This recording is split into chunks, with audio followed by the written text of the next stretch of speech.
Today we're at Riverview Park in Sebastian for an installation of a living shoreline. The module type that we chose to use is that oyster reef ball module.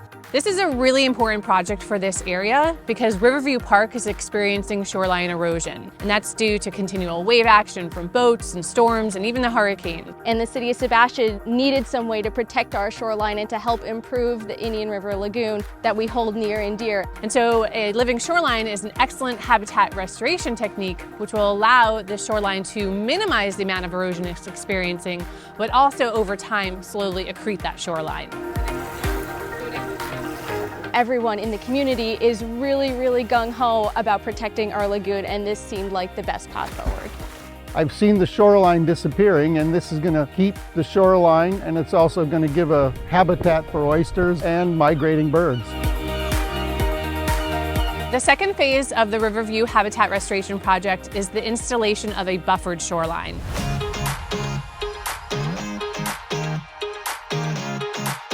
The buffered shoreline is a land-based restoration technique. And so the idea is that if we remove a portion of that turf grass and replace it with native or Florida-friendly plants, so those plants are able to uptake a lot of those nutrients that otherwise would enter into the lagoon and physically block out a lot of the pollutants that also would be entering into the water.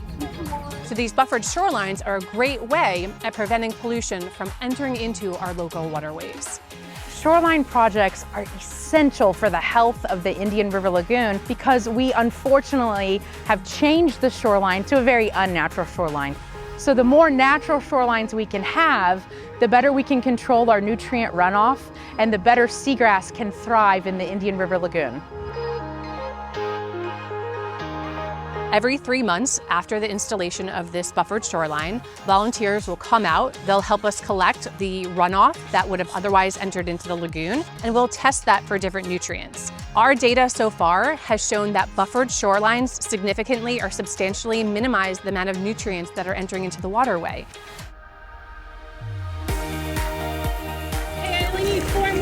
This is an opportunity to give back to our local environment. Every person doing a little thing in the environment is going to have a massive effect. Little baby steps really add up.